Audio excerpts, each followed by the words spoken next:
Good evening. It is my pleasure to introduce Morenci High School alumnus, Mr. Jeremy Hamilton, as tonight's keynote speaker. Mr. Hamilton is a 2010 MHS graduate. He is the son of Denise and Willie Hamilton. He also has a younger brother, James, who is a 2012 MHS graduate. The Hamilton family moved to Morenci when Jeremy was just 4 years old. He was a very busy boy as he attended preschool at Shepherd of the Hills, participated in swim team, 4-H, Boy Scouts, soccer, and played Little League at Wild Kitten Field. In high school, he was on the MHS Knowledge Bowl team and lettered in baseball and football all 4 years. Mr. Hamilton was a stellar student. Upon graduation, he was awarded many scholarships, including the Regents High Honors Tuition Scholarship for receiving top marks on the state assessment, and the Morenci Lions Club Scholarship. These awards helped him on his journey to earning his Bachelor of Science degree in Material Science and Engineering and a minor in Mathematics from the University of Arizona. During his engineering career, Mr. Hamilton has worked for Freeport Mcmoran, Caterpillar, and is currently a senior production engineer at ASML, a world leader in the semiconductor and microchip industry. In addition to engineering, Mr. Hamilton is a nationally qualified men's physique competitor, having won numerous awards. This experience has led him to becoming a certified nutrition and fitness coach and owner of his business, J. Hamilton Fitness. He is also an Airbnb superhost, co-founder of 90 Marketing and the Goated podcast, and has an Amazon FBA business. When he is not working, Mr. Hamilton is a world traveler and enjoys spending time with family, friends, and watching sports. Mr. Hamilton currently resides in San Diego, California. Please help me in giving a huge Wildcat welcome to one of our very own, Mr. Jeremy Hamilton.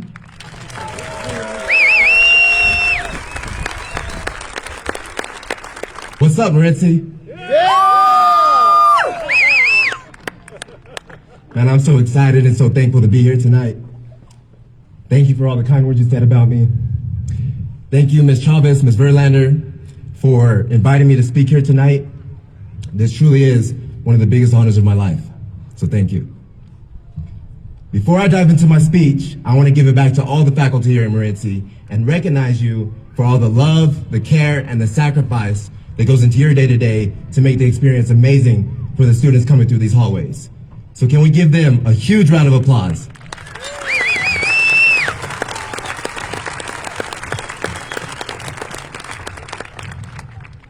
I also want to thank you for putting up with me when I was a student here, because it was my main mission on the daily to give you a hard time, mess around in class, and just be a class clown. So thanks for putting up with me.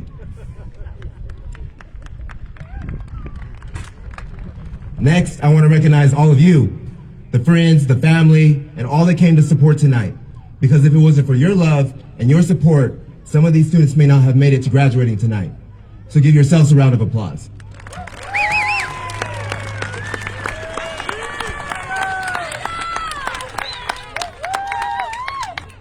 And finally, class of 2022, I want to recognize you all, because for the past few years, you've been dealing with the craziness of this world.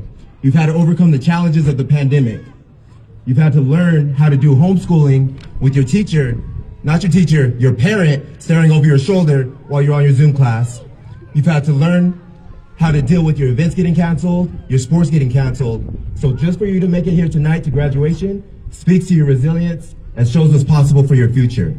So a huge congratulations to the class of 2022. Can we give them a round of applause?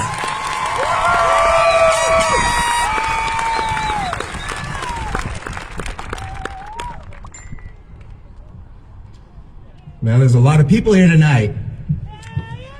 Hearing Miss Salazar give the national anthem and being under the Friday night lights, got me ready to play some football. Go big game! That's right. But I never remember the stands being this full for my football games. I'm a little hurt. That's all right. When I was asked to give this speech, I thought, what would I tell my 18-year-old self if I could send a letter giving all the advice that I learned since graduating high school? And then I thought, man, it's been a minute since I graduated high school. That's a lot of advice. And I know most of you don't want to be here listening to me speak for 3 hours, so we're going to keep it short and sweet. We're going to focus on 3 keys tonight that if you follow, you can build your dream life over the next 5, 10, 15 years. And those keys are building a bulletproof mindset, surrounding yourself with amazing people, and having a clear vision for your future. This morning, I had the opportunity to speak to some of you. I said congratulations and asked you what's next, what are your plans, you're graduating. And a few of you said, well, both my parents work in the mine, so that's always been my dream. That's my plan, and that's great, congratulations. Matter of fact, some of you already got a job in the mine. Huge congratulations on that.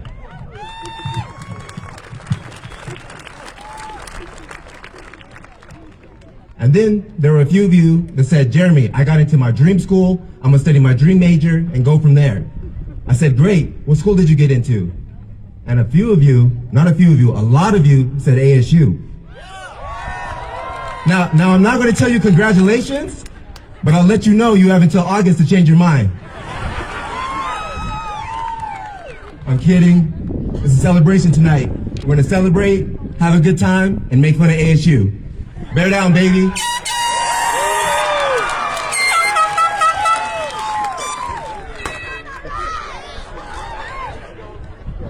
And finally, there were a few of you that said, Jeremy, to be honest, I have no clue what I'm going to do after graduation. I have no plans. And I'm here to tell you tonight that not knowing what you want to do for the rest of your life at 18 years old is perfectly okay. Because when I sat in your seats, I was in the exact same position. No idea the direction my life would go. If someone would have asked me, Jeremy, 10 years from now, do you see yourself standing on stage, competing in bodybuilding? I would have said, no chance. I see those guys all oiled up on stage, flexing their muscles. To be honest, I think it's kind of weird. Well, as most of you know, I'm that weird guy that competed in bodybuilding. Then if someone would have asked, Jeremy, do you see yourself being a nutrition coach and starting a podcast? I would have said, no way. I am terrified of public speaking. And to be honest, I slept through most of health class. Sorry, teachers. But I didn't see that happening. But here we are tonight, speaking to all of you, and I've started my nutrition coaching business. Finally, if someone would have asked me, Jeremy, in your future, do you see yourself becoming an engineer? I would have said, well, I declared engineering as my major at U of A, so that's what I intend to do. I have no clue what engineers do, but that's my plan. I share this with you all because I genuinely had no clue what I wanted to do with my future. Hopefully, over the next 15 minutes, I can share these keys with you and guide you along your path so that you can build your dream life over the next 5, 10, 15 years. We're going to take it all the way back to when I was growing up here in Morenci, going to Shepherd of the Hills Preschool, playing on Wildcat Fields, and attending Fairbanks Elementary School. Yeah, Fairbanks Elementary School. Just to show you how old I am. I had a vivid memory growing up here. Kids would move to Morenci, and I'd be nice, I'd introduce myself. I'd say, hey, my name's Jeremy. And they would be like, Jeremy, how do you live here? How do you live in such a tiny mining town? There's nothing to do here, we hate it. And I would be so confused. I'd be like, what do you mean? There's so much to do here. There's a bowling alley, we have a river, there's hunting, fishing, we got a Dairy Queen. Not anymore, but I legit couldn't understand why they didn't like it. Morenci was all I ever knew, and I grew up here. I was actually learning a very valuable lesson, the lesson of perspective. My first key of the night, perspective. How you view the situations and the things that happen to you in life is everything. There's actually a very powerful story on perspective, the story of the alcoholic father. This father has two sons. The first grows up to be very unsuccessful. He also becomes an alcoholic like his father. The second son grows up to become very, very successful. He becomes a heart surgeon. They catch up to these sons at a later date, and they interview them. They ask the first son, what happened? How did your life turn out like this? And he says, well, my father was an alcoholic, so I had no choice. My life was always going to end up like this. Then they interview the second son, and they ask him, how did you do it? How did you become so successful? How did you become a heart surgeon? And he says, well, my father was a heart surgeon, or my father was an alcoholic, so I had no choice but to run as far and as fast from that as possible. As you can see, both of these sons grew up in the exact same situation, but their lives turned out completely different because their perspective was completely different. You too have the power to choose what perspective you have in this life. You could choose to have the perspective that moving to Morenci is the biggest curse, your life is over, you can never be successful. Or you could be like the person that chooses to believe that growing up in Morenci is the biggest blessing. That's the perspective I chose to have. And now 12 years later, looking back, I am forever grateful for growing up in Morenci because it made me who I am today.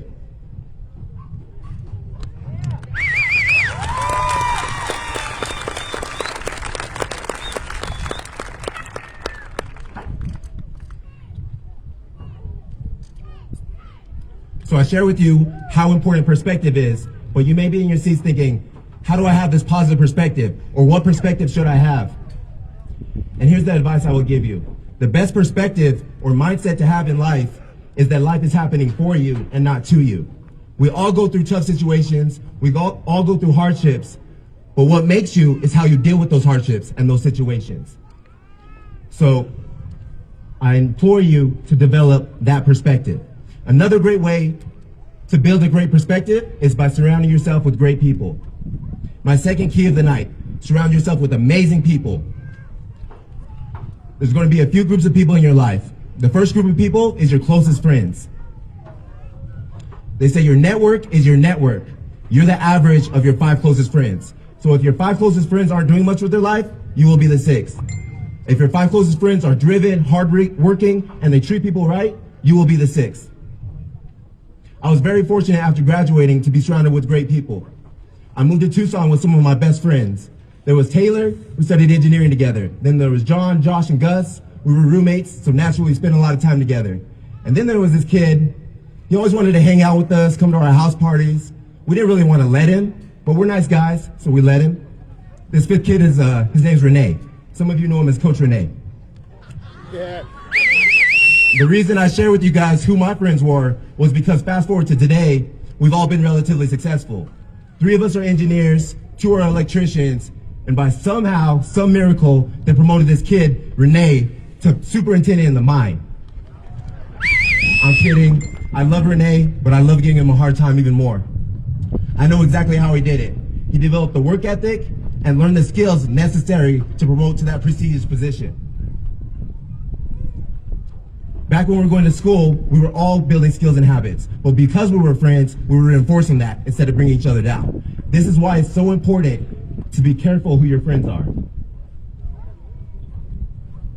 The second group of people in your life are your mentors. These are the people you look up to, the people that have gone where you want to go, and the people that have done what you want to do. In this life, people are going to judge you, criticize you, and have strong opinions about your life. Here's what I urge you to do. Be very mindful of the opinions you buy. Because if you buy someone's opinion, you buy their lifestyle. So why not buy the opinion of people that have done what you want to do or have gone where you want to go versus the opinion of people not doing much with their life? And a mentor doesn't have to be this formal person. It can be in the shape of the books you read, the videos you watch. It's the stuff that you pour into your mind. The stuff that you pour into your mind will directly shape the person that you become. The final group of people is everyone else. These are the people that look up to you, the people that know of you, and the people that hate on you. And here's my advice for those people. Appreciate those that support you, forgive those who hurt you, and help those that need you. The way you treat people will directly impact your life. So if you don't remember anything else about my speech tonight, always treat people the way you want to be treated, and your life will instantly get better. My final key for the night is develop a clear vision for your future and have a strong reason why you want that future. If you develop this, you can get over any challenge or any hurdle that may come in your path. I want to share with you a tough situation in my life. I'm going to get to that, but I got to drink some water because I'm from San Diego and I can't handle the heat.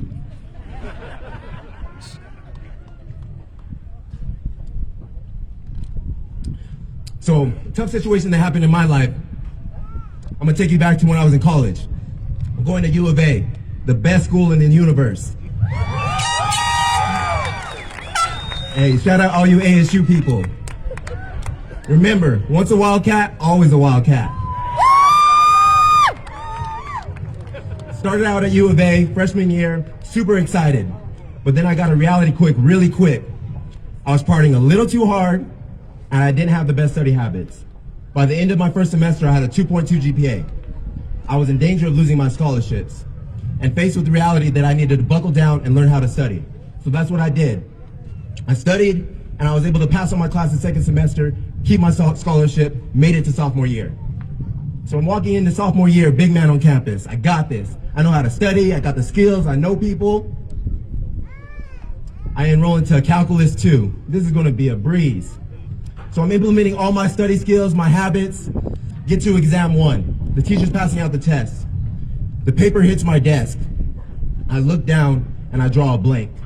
I forget everything that I learned, everything that I studied. This is the longest hour of my life. I'm sitting there guessing through this math exam. As you guys know, you can't guess through a math exam. By the end of the test, I already knew what the result was. A week later, we're getting our test back. Taylor's sitting next to me, hitting me, what'd you get, what'd you get? And I'm furious. I don't want to talk to Taylor. I don't want to talk to anybody. I already know what's coming. I look down at the paper, my heart drops. A 36%. The worst grade I'd ever got in my life. I felt embarrassed, mad, sad, disappointed, all the above. To make matters worse, I get a call a week later from the engineering advisor. She says, Jeremy, you should consider changing your major because engineering may not be for you. She said, I saw how you did on your first Calculus 2 exam, and the curriculum might be too hard for you. Luckily, I had a very clear vision for what I wanted for my future. I know in the beginning, I said I didn't know what I wanted to do in terms of starting businesses, becoming an engineer, owning real estate, but I knew exactly what I wanted out of life. And that was to travel the world, make great experiences with my friends, and make enough money to provide for myself and for my family. Because I had this very clear vision, I did the hard thing. I stayed in engineering, and because I chose to do the hard thing, it made me a stronger person, and it made me a better person. And now I stand in front of you today as an engineer.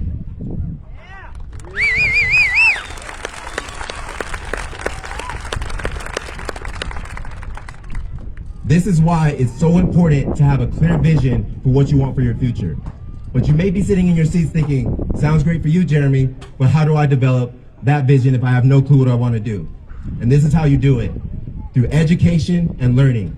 I hate to break it to you, but just because you're graduating here tonight, learning doesn't stop.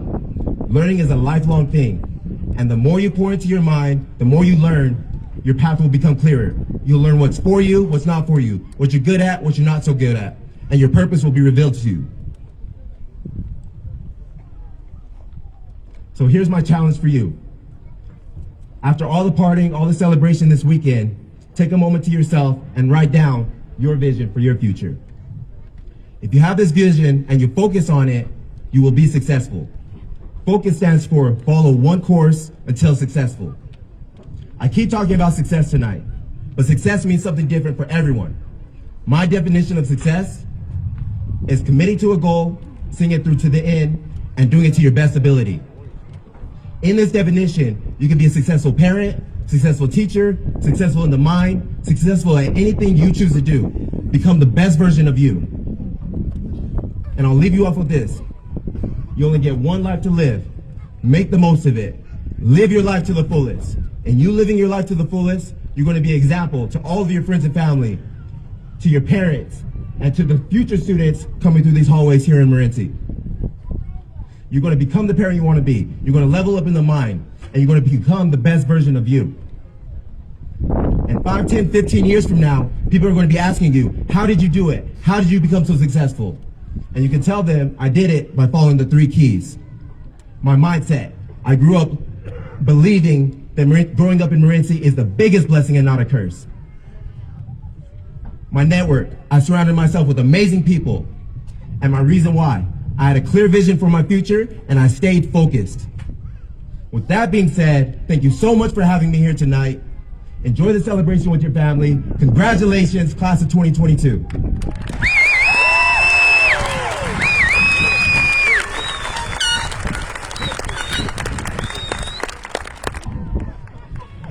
On behalf of the class of 2022, we would like to thank you, Mr. Hamilton, for honoring us as our guest speaker. We appreciate your willingness as an MHS alumnus to share some of your experiences and knowledge with us. we'd like to present you with this small token of our appreciation.